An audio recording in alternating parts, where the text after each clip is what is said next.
A 91-year-old widower in rural Pennsylvania woke one October morning, carefully wrapped his late wife's cherished statue of the Virgin Mary in cloth, placed it in an old backpack, and began walking alone along country roads toward a distant shrine 31 miles away.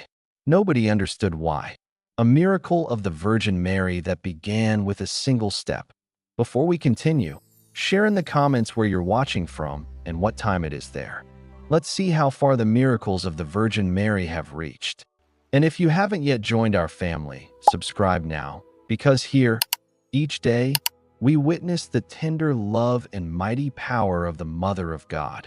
His name was Henry Sullivan, 91 years old, living alone in the same small clapboard house on a gravel lane outside Altoona, Pennsylvania. The house had been his and Margaret's since 1958. 2 bedrooms, 1 bath, front porch with a swing that still creaked when the wind moved it.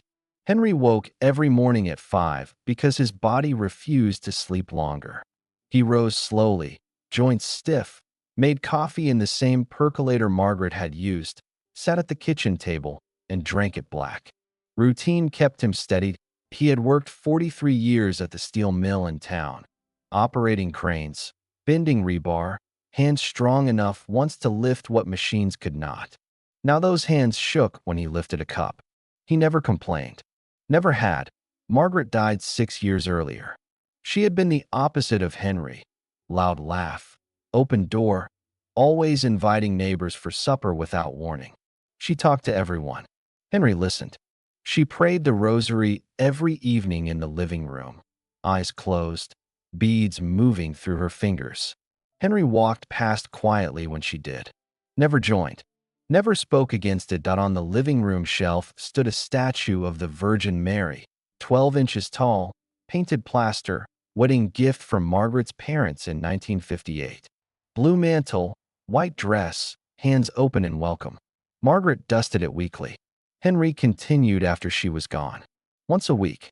Same cloth. Same careful touch. Not because he prayed. Because it was Margaret's. They had 3 children. Robert in Ohio, called once a month. Diane 40 minutes away, visited when she could. Thomas in Pittsburgh, came at Christmas. They had their own lives, their own families. Henry understood. Never asked for more, but Diane's son Ethan came often. 17. Tall, thin, dark hair. Twice a week, sometimes more. Sometimes he sat on the porch swing with Henry in silence, watching the yard. Sometimes he brought homework, spread books on the kitchen table while Henry watched baseball. Sometimes they watched games together. Not much talking. A lot of being there. Ethan was the closest person Henry had left. One Tuesday in October, Diane called. Her voice stayed controlled, but Henry heard the strain beneath it. Dad, I need to tell you something. Go ahead. It's Ethan. He had tests last week. Doctor ordered more. Results aren't good. Henry went still. 10 seconds passed. Felt longer to Diane. How is he? He's okay right now, but they want to monitor closely. More tests next month. Henry said nothing else. Hung up. Set the phone on the table. Looked across the kitchen at the statue on the shelf. Sat in the chair until dark. The next days he grew quieter. When Ethan arrived Thursday, Henry watched him differently. Watched him do homework. Watched him laugh at something on his phone. Watched the way his shoulders moved when he reached for a glass. Diane had asked Henry not to tell Ethan about the tests. I don't want him worrying more than he already is. Henry agreed, but knowing hurt in a place he did not know he still had. The following week, Henry did something he had never done. He stood alone in the living room before the statue of the Virgin Mary and prayed. Simple, direct, awkward. He did not know the right words. He used what he had. He asked for Ethan, asked her to watch over the boy, asked her to do what Henry could not. Then he made a decision. He would take Margaret's statue to the shrine at Mount Assisi, 31 miles away, on foot, alone. He had heard Margaret speak of the place years ago. Small outdoor shrine, stone altar, statue of Our Lady under a sheltering roof. She went once with friends. Came home glowing. Never went again. But she talked about it for weeks. Henry would take the statue there. as a promise, as what he could give. When he told Diane, she thought he was confused. Dad, you can't. 31 miles. At 91. Your knees. Your heart. It's dangerous. I know. Then why? Because it's what I have to do. Diane argued. Offered to drive him. Offered to go with him. Offered to take the statue herself. Henry listened to everything. When she finished, he said one sentence. I'm going. Diane knew that tone. The family knew it. When Henry decided something, discussion ended. That he prepared quietly. Found an old canvas backpack in the closet. Packed a water bottle, 2 packs of crackers, a light jacket, extra socks. Wrapped the statue carefully in a soft towel so it would not break. The statue weighed 4.5 pounds. Small. But on an old man's back for 31 miles, it would feel like much more. He chose a Monday morning. Calculated 4 or 5 days. Walking slowly, resting when needed. He was not in a hurry. He had direction. Sunday night, Ethan came over. He did not know the plan. Diane had not told him. Ethan sat on the porch swing like always. Henry sat beside him. They rocked in silence for a long time. Grandpa, is everything okay? Everything's fine. Ethan looked at him sideways. Did not press. When Ethan left, Henry watched him walk down the lane until he disappeared around the bend. Then he went inside. Set the packed backpack by the door. Went to bed. Monday morning at 5 he woke. Made coffee. Drank it black. Put on sturdy shoes. Slipped into the backpack. Felt the weight settle on his shoulders. Locked the house. Started walking. Henry Sullivan locked the front door behind him at 5:15 that Monday morning. The sky was still dark, air sharp with early October cold. He adjusted the backpack straps once. Weight settled low on his shoulders, then started down the gravel lane. First steps slow. Knees protested immediately. He ignored them. The road was familiar. Same one he had driven for decades, to the mill, to the grocery store, to the hospital when Margaret got sick. Now he walked it. No car. No ride. Just boots on gravel. Breath visible in the beam of his small flashlight. 31 miles to Mount Assisi Shrine. 4, maybe 5 days. He had no exact plan beyond that. Only direction that he passed the first mile marker. Old wooden post half covered in vines. Without stopping. Legs warmed slightly. Pain dulled to a steady ache. By mile 3 the sky lightened to gray. A pickup truck slowed beside him. Window rolled down. Older man in a flannel shirt. You okay, Henry? Need a lift? Henry shook his head once. Walking to the shrine. The man frowned. Looked at the backpack. Looked at Henry's face. Said nothing more. Nodded. Drove on. Henry kept moving. Mid-morning the first real pain arrived. Sharp in his right knee. The one that had bothered him since a mill accident in '78. He stopped at a wooden fence post. Leaned against it. Drank water from the bottle. Ate half a pack of crackers. Looked back the way he came. House long out of sight. Looked ahead. Road still stretched straight and emptied. He started again. By noon the sun broke through. Warmth helped the joints. Traffic remained light. Mostly locals who knew him. A woman in a minivan slowed, recognized him, offered water. He accepted the bottle. Thanked her. Kept walking. She watched him in the rear view until he was small. He rested again at mile 9. Sat on a fallen log beside the road. Backpack off. Statue safe inside, wrapped tight. He ate the rest of the crackers. Drank more water. Prayed once, short, direct, same words he had used in the living room. Take care of the boy. Then he stood. Shoulders sore. Back stiff. Knees worse. But he walked. Late afternoon, a young woman in a red sedan pulled over. 20-something. Window down. You're Henry Sullivan, right? My grandma knows you from church. Henry nodded. She said you're walking to the shrine. For your grandson? Henry looked at her. Said nothing. She reached into the back seat. Handed him a paper bag. Sandwich. Apple. Water. Please take it. Henry took the bag. Thank you. She smiled small. Be careful. She drove away. Henry ate the sandwich sitting on the shoulder. Apple in his pocket for later. Water bottle refilled. Backpack back on. He walked until dusk, found a spot off the road, small clearing behind trees, laid the jacket on the ground, sat with his back against a trunk, statue beside him on the cloth wrapping, ate the apple, drank water, looked at the sky turning dark, body hurt everywhere, knees swollen, feet blistered inside the boots, back screaming from the weight. But the statue was safe, still wrapped, still with him. He prayed again, same words. Then lay down on the jacket, closed his eyes, slept fitfully. Cold seeped through.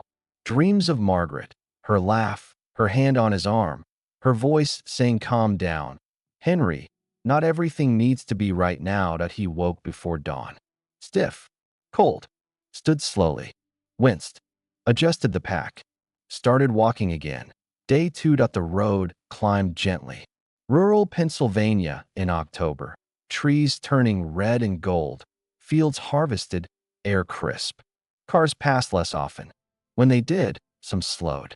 Some waved. One man in a pickup stopped completely. "Henry? That you?" Henry nodded. "Going far?" "Shrine."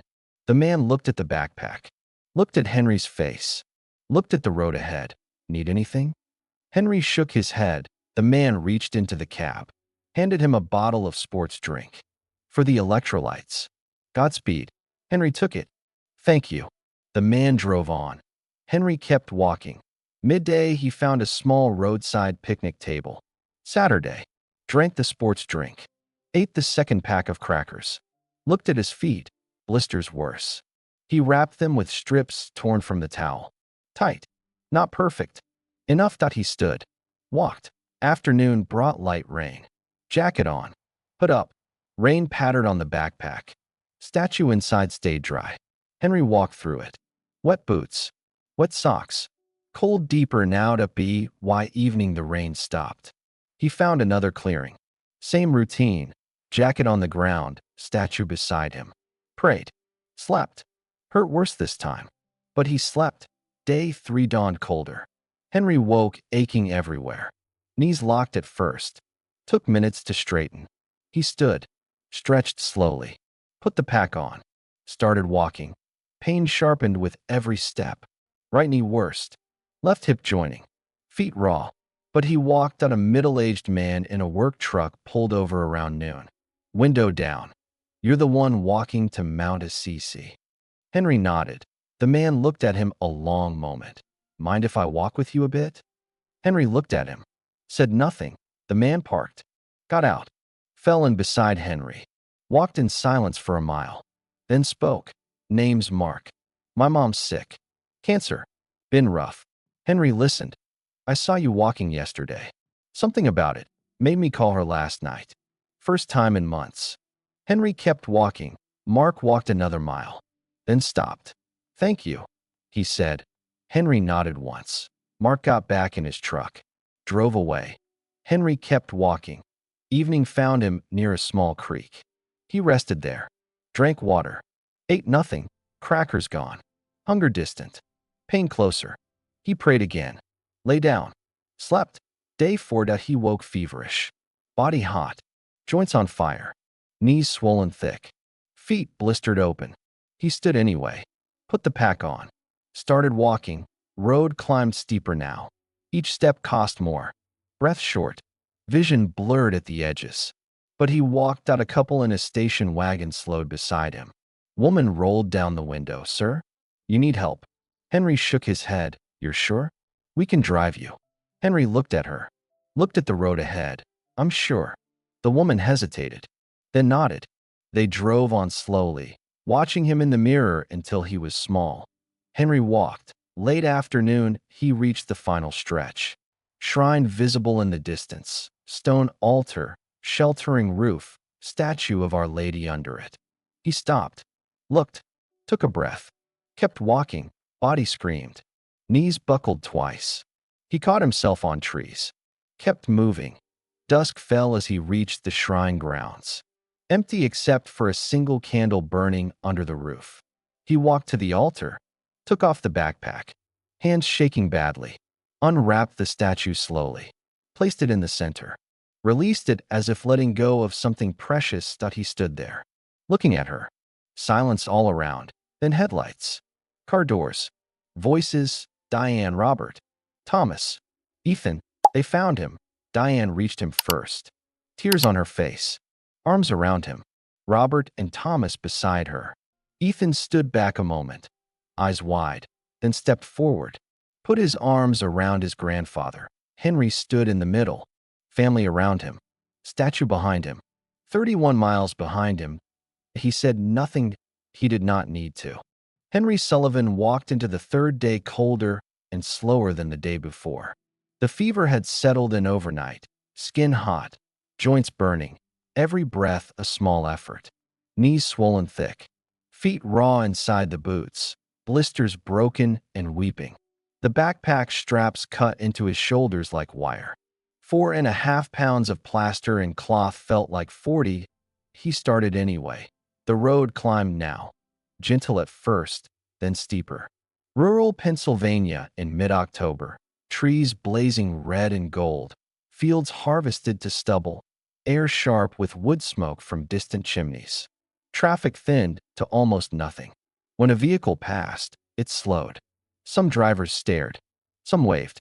Most kept going. Around noon, he reached a small roadside pull-off. Picnic table bolted to concrete, trash can rusted at the edges. He lowered himself onto the bench. Backpack off. Statue safe inside, still wrapped tight. He drank the last of the water from the first bottle. Ate nothing, crackers gone. Hunger sat distant. Pain sat closer. A station wagon pulled in. Couple in their 60s. Woman driving. Man in the passenger seat. She rolled down the window. You all right, sir? Henry looked up, nodded once. You're walking a long way. Henry said nothing. The woman got out, walked over, looked at the backpack, looked at Henry's face, lined, flushed with fever, eyes steady. You need food? Water? Henry shook his head. She went back to the car, returned with a paper bag, sandwich, apple, water. Please take it. Henry took the bag. Thank you. She stood a moment longer. My husband and I, we saw you yesterday. He said you're going to the shrine. For your grandson? Henry looked at her, said nothing. She nodded slowly. We'll pray for him. She got back in the car. They drove away. Henry ate the sandwich slowly. Apple in his pocket for later. New water bottle beside him. He rested 15 minutes, then stood. Shoulders screamed when the pack went back on. He started walking. Afternoon brought light rain. Jacket on. Hood up. Rain pattered on the canvas. Statue stayed dry inside. Henry walked through it. Wet boots heavier. Socks soaked. Cold deeper. He prayed once. Aloud this time. Voice low against the rain. Take care of the boy. Kept walking. Evening came early. Rain stopped. He found a clearing near a creek. Flat ground. Trees for windbreak. Laid the jacket down. Sat with his back against a trunk. Statue beside him on the cloth wrapping. Ate the apple. Drank water. Looked at the sky turning dark. Body hurt everywhere. Fever higher. Knees locked when he tried to bend them. Feet throbbing. Back on fire. He prayed again. Same words. Lay down. Closed his eyes. Slept fitfully. Dreams of Margaret. Her hand on his arm. Her voice calmed down. Henry, not everything needs to be right now. That he woke before dawn. Shivering. Hot and cold at once. Stood slowly. Winced. Adjusted the pack. Started walking. Day 4. The road climbed steeper. Each step cost more. Breath short. Vision blurred at the edges. Fever burned steady. Knees buckled twice. He caught himself on trees. Kept moving. A work truck slowed beside him around noon. Middle-aged man inside. Window down. You're the one walking to Mount Assisi. Henry nodded. The man parked. Got out. Fell in beside Henry. Walked in silence for half a mile. Then spoke. Name's Mark. My mom's got cancer. Been rough. Henry listened. I saw you yesterday. Something about it. Made me call her last night. First time in months. Henry kept walking. Mark walked another mile. Then stopped. Thank you. Henry nodded once. Mark got back in his truck. Drove away. Henry kept walking. Late afternoon, he reached the final stretch. Shrine visible in the distance. Stone altar, sheltering roof, statue of Our Lady under it. He stopped, looked, took a breath, kept walking, body screamed. Knees gave out once. He fell forward, caught himself on hands and knees. Stayed there a moment, rose slowly, walked on. Dusk fell as he reached the shrine grounds, empty except for a single candle burning under the roof. He walked to the altar, took off the backpack, hands shaking badly, unwrapped the statue slowly, placed it in the center, released it as if letting go of something precious that he stood there, looking at her. Silence all around, then headlights, car doors, voices, Diane, Robert, Thomas, Ethan. They found him. Diane reached him first, tears on her face, arms around him, Robert and Thomas beside her. Ethan stood back a moment, eyes wide, then stepped forward, put his arms around his grandfather. Henry stood in the middle, family around him, statue behind him, 31 miles behind him. He said nothing. He did not need to. Diane Sullivan reached her father first. Tears streamed down her face. She wrapped her arms around him, careful, gentle, afraid he might break. Robert and Thomas stepped forward next. They flanked Henry on both sides. Each placed a hand on his shoulder. Ethan stood back a moment, eyes wide, mouth open, then rushed in, wrapped his arms around his grandfather from behind. The five of them stood together in the gathering dusk. No one spoke. No one needed to. The statue of the Virgin Mary watched from the altar, placed there minutes earlier, hands open, eyes lowered, blue mantle catching the last light. Diane pulled back first, looked at Henry's face, flushed with fever, lined deeper than she remembered, eyes clear despite everything. Dad, why didn't you tell us? Henry looked at her, then at Ethan. Had to do it myself. Ethan stepped closer, voice low. Mom told me. About the tests. About why you walked. Henry nodded once. Ethan swallowed hard. Thank you, Grandpa. Henry reached out, touched Ethan's arm. Same way he had touched Margaret's arm years ago when words were not enough. They helped him to the car. Robert took the backpack. Diane guided Henry to the passenger seat. Thomas drove. Ethan sat beside his grandfather in the back. No one spoke much on the way home. Just quiet directions. The sound of tires on wet pavement. The low hum of the heater. Henry slept most of the drive, head against the window, body finally giving in. They reached Diane's house after dark, helped him inside, settled him in the guest room. He slept 12 hours straight, woke stiff, aching, fever broken, but body collected every mile. Knees swollen, feet blistered raw, back screaming. He did not complain. Never had. Diane kept him there 3 days. Fed him soup. Changed bandages on his feet. Made him rest. Robert came up from Ohio. Thomas flew in from Pittsburgh. They stayed. Ate together. Talked about ordinary things. Weather, baseball, the garden Henry still wanted to tend. No lectures. No questions about why. They simply stayed. 3 weeks later, Diane called Henry on a Wednesday morning. Her voice different again. Restrained but lighter. Dad. Ethan's follow-up tests came in. Henry sat at the kitchen table, coffee cooling in his cup. Go ahead. They improved. Quite a bit. Doctor said it's unexpected progress. He'll keep monitoring. But they're better. Henry stayed silent a long time. Dad? You there? I'm here. Diane waited. I heard, Henry said. Hung up. He set the phone down. Looked at the empty shelf where the statue had stood for decades. The shelf looked bare. He sat still a moment. Hands trembled more than usual. Then he stood, walked to the living room, looked at the empty spot, felt something settle, quiet, certain. The statue was where it needed to be. Weeks turned into months. Ethan's tests kept improving. Doctors adjusted treatment. Numbers moved steadily in the right direction. The doctor called it encouraging. The family called it answered prayer. Ethan started visiting again, twice a week, sometimes more. Sat on the porch swing with Henry. Did homework at the kitchen table. Watched games together. Not much talking. A lot of being there. Same as before, but different now. Ethan sat closer, looked at his grandfather longer, sometimes reached over and touched Henry's arm the way Henry had touched his. The family grew closer too. Robert called every week instead of once a month. Thomas visited at Easter instead of waiting for Christmas. Diane stopped by almost daily, not out of duty. Because she wanted to point one Saturday afternoon in late spring, Ethan arrived with something wrapped in tissue paper. Placed it on the kitchen table. "Open it, Grandpa." Henry unwrapped slowly. Inside, a new statue of the Virgin Mary. Smaller, simpler, painted plaster, blue mantle, hands open, same gentle face. "I bought it for you," Ethan said, "so the shelf wouldn't be empty. Grandma would like it." Henry looked at the statue, looked at his grandson. Eyes shone in a way Ethan had never seen. "Thank you." He placed it on the shelf.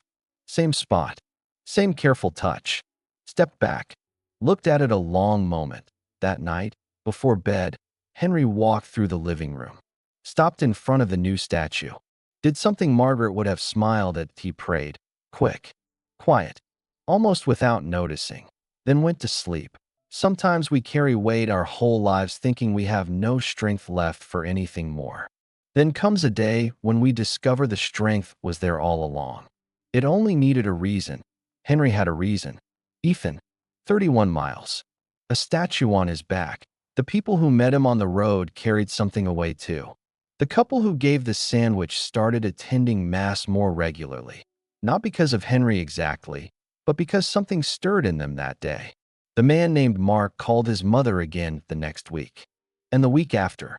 Small things. Subtle changes. Henry never boasted about the walk. Never told the story unless someone asked. He remained the same. Quiet, stubborn, waking at 5, coffee black, porch swing in the afternoon. But those who looked closely noticed a lightness that had not been there before. A peace that had no practical explanation that he carried on. One day at a time. One step at a time. Just like always. Before I finish this story, I want to invite you to something close to my heart. If Henry's quiet vow and the way it reached beyond himself has touched you, if it reminds you that love can move mountains even when the body can barely move, if it stirs something in you, come join our prayer community. People from every corner gather here to pray the rosary together, share intentions, and hold one another in faith. Click the button below to become a channel member and pray with us. Your presence strengthens the chain. And if this account reached you, if it moved you to gratitude or wonder or simply to remember someone you love, do one thing for me. In the comments, write 31 miles. Just that. The distance a 91-year-old grandfather walked for his grandson.